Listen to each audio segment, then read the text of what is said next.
Alhamdulillah, alhamdulillahilladzi ja'ala sakinata ala qulubil mu'minin wadhiyaqa 'alal kafirin. Asyhadu an la ilaha illallah hul malikul haqqul mubin wa asyhadu anna muhammadan abduhu wa rasuluhu shadiqul wa'dul amin. Allahumma salli wa sallim wa barik ala sayyidina Muhammadin wa ala alihi wa sahbihi rasulillahi ajma'in. Amma ba'du, fa ya ayyuhal muslimuna rahimakumullah, ittaqullaha haqqa tuqatih wa la tamutunna illa wa antum muslimun. Sadaqallahul azim. Segenap para pengurus Masjid Jami' At-Taqwa, para tokoh agama, tokoh masyarakat, bapak-bapak, saudara-saudaraku, hadirin sidang jamaah Jumat yang kesemuanya mudah-mudahan disayangi Allah. Pada kesempatan Jumat kali ini saya angkat sebuah judul khutbah, puasa itu menata hawa nafsu kita. Hadirin yang dirahmatin Allah Subhanahu wa taala, Al-Imamul Ghazali dalam kitab Ihya Ulumuddin memberikan narasi bahwa kebahagiaan itu adalah siapa yang bisa mengendalikan hawa nafsunya. Sementara kesengsaraan itu adalah siapa yang dikendalikan hawa nafsunya. Bicara hawa nafsu, Syekh Abdul Wahab As-Sa'roni di dalam kitab Al-Minahus Saniyah memberikan penjelasan bahwa nafsu kita ini seperti kayu bakar yang kering dan apinya adalah makanan. Maka untuk memadamkan hawa nafsu kita yang terus menyala-nyala akibat kekenyangan atau berbagai aneka makanan, maka salah satu cara untuk memutusnya adalah dengan menjalankan ibadah puasa. Dari ibadah puasa ini kita dikondisikan oleh Allah Subhanahu wa taala melalui syariat Islam untuk mengendalikan hawa nafsu kita, dan bukan untuk membunuh hawa nafsu kita. Terlebih tepatnya adalah menata nafsu yang kita miliki agar kita bisa gunakan dengan tidak melanggar perintah Allah, dan kita gunakan secara positif agar mendatangkan ridho dari Allah Subhanahu wa taala.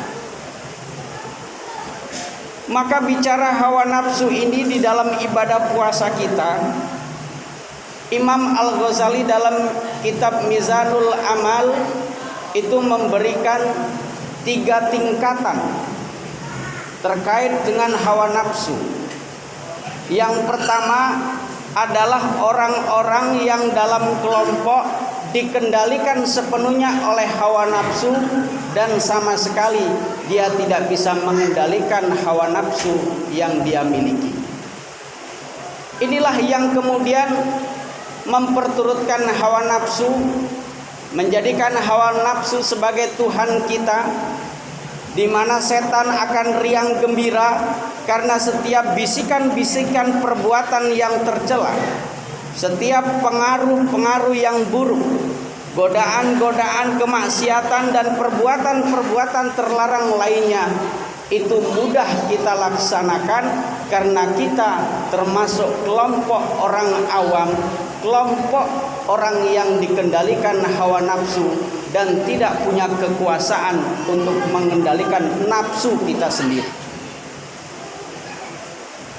Lalu kelompok yang kedua adalah orang yang terus berjuang untuk melawan mengendalikan hawa nafsu kita.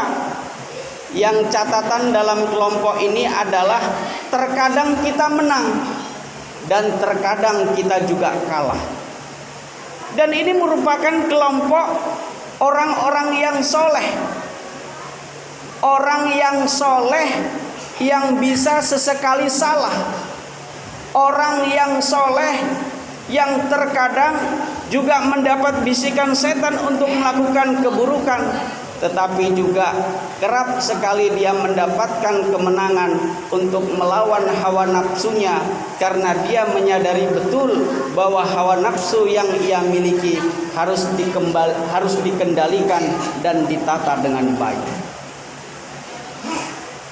Dan tingkatan yang ketiga yang digambarkan oleh Al-Imamul Ghazali adalah kelompok atau tingkatan yang sepenuhnya dia bisa mengendalikan hawa nafsunya.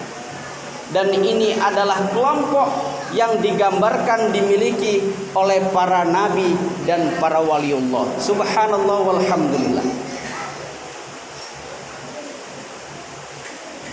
Mereka tahu betul bagaimana setan dan iblis menggoda kehidupannya, dan dia tahu betul bagaimana cara untuk melawan hawa nafsunya, di mana di sana adalah tunggangan-tunggangan setan yang terkutuk yang mengajak kita untuk melawan Allah, yang mengajak kita untuk durhaka kepada Allah, yang mengajak kita agar jauh dari surga, yang mengajak kita jauh dari kemaslahatan, atau dengan kata yang lain bahwa setan menghendaki kerusakan di dalam hidup kita.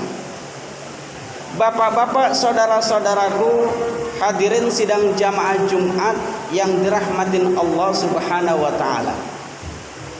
Ibadah puasa yang kita lakukan ini cukup efektif, bisa mengendalikan dan menata hawa nafsu kita.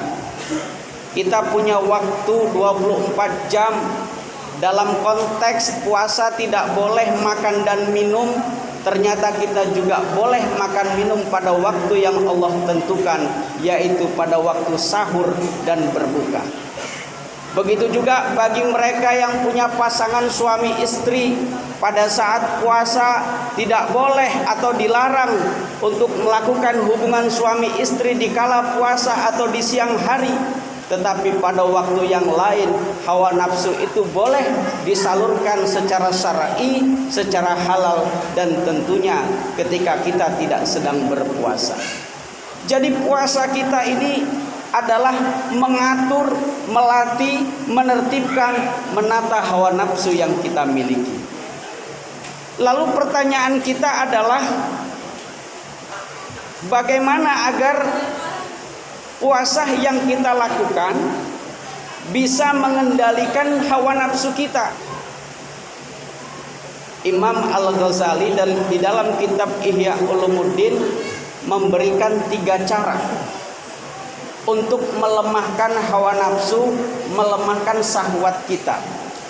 Yang pertama adalah memutuskan keterikatan kita kepada kecenderungan hawa nafsu. Contoh, kalau kita makan terus dan terus sampai kekenyangan dan terus kita diberikan asupan makanan sehingga nafsu kita seperti yang tadi digambarkan seperti kayu bakar akan terus menyala-nyala, maka untuk memutuskannya adalah dengan berpuasa. Memutuskan keterikatan. Ketika kita menjadi orang yang temperamen, apakah karena sebab tensi darah kita nggak normal, lebih banyak tingginya di tengah pandemi, atau mungkin karena asupan makanan kolesterol kita jadi tinggi hingga kemudian menyulut kemarahan kepada istri, kepada anak atau orang di sekitarnya, maka menurut Imam Al-Ghazali memutuskan keterikatan ini adalah dengan cara berpuasa, meninggalkan orang-orang yang membuat kita marah dan kemudian berhenti dari kemarahan kita. Ini yang pertama. Lalu yang kedua, adalah memadamkan api. Apa yang dimaksud dengan memadamkan api? Bahwa hawa nafsu kita pintunya banyak. Dari mata dan juga dari pendengaran, bisa juga dari perilaku perbuatan anggota badan kita. Dari mata, karena mata kita pandangannya jelalatan, mata kita tidak dikendalikan, maka bisa jadi pandangan kita terhadap aurat itu akan mengundang syahwat tersendiri. Dan itu dibuktikan dengan sirkulasi darah yang berubah, syahwat kemudian meningkat, dan kemudian pikirannya pun macam-macam. Begitu juga dengan pendengaran. Apalagi kalau bicara ghibah, mendengar cerita orang yang topiknya menarik buat kita, kita akan tersulut untuk terus jawabul jawab, melakukan dialog, menggibah kesana kemari, ngomongin orang, dan ini yang disebut dengan padamkan api melalui pandangan mata dan telinga kita, termasuk seluruh anggota badan kita. Bapak saudara hadirin sidang jamaah Jumat yang dirahmatin Allah. Dan yang ketiga, resep yang ditawarkan Imam Al-Ghazali untuk melemahkan hawa nafsu kita adalah terus istiqomah mencari jalan yang halal. Kita semua sama-sama namanya manusia, sama-sama punya perut, sama-sama punya kemaluan, sama-sama punya syahwat, dan sama-sama kita digoda oleh yang namanya setan. Hawa nafsu kita secara biologis terletak di dalam perut kita dan juga kemaluan kita. Maka karena biologis kita membutuhkan sandang, pangan, papan, dan pasangan, terkait dengan ini kita selalu berupaya untuk melemahkan syahwat dengan cara-cara yang halal. Di tengah pandemi ini banyak orang yang di PHK. Di tengah pandemi ini banyak orang yang kesulitan mengais rezeki. Di tengah corona ini banyak orang yang susah cari pekerjaan, apalagi mencari uang berlebih untuk kebutuhan Ramadan dan Lebaran. Jangan kemudian khilaf. Akhirnya musim Ramadan pencurian ada di mana-mana. Musim Ramadan orang sibuk ibadah, dia sibuk menipu dengan medsos atau lainnya. Di bulan Ramadan justru malah dia sibuk mencuri kesempatan di dalam kesempitan. Maka untuk melemahkan syahwat, mari kita beristiqomah untuk selalu mencari yang halal. Makan dan minum yang halal, pasangan yang halal, dan juga kebutuhan-kebutuhan duniawi yang halal.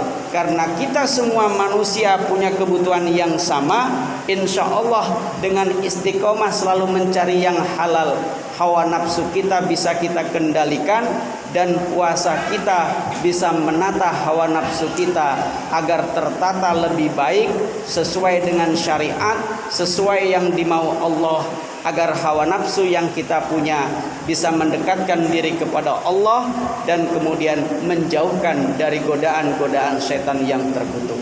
Mudah-mudahan dengan puasa yang kita jalani ini akan menjadi cara yang berkah dari Allah Subhanahu wa taala untuk mengendalikan hawa nafsu, dan kita akan bertuju kepada satu pangkal yang dijelaskan Imam Al-Ghazali di awal tadi, bahwa orang yang bahagia adalah orang yang bisa mengendalikan nafsunya, dan orang yang sengsara hidupnya adalah orang yang dikendalikan hawa nafsunya.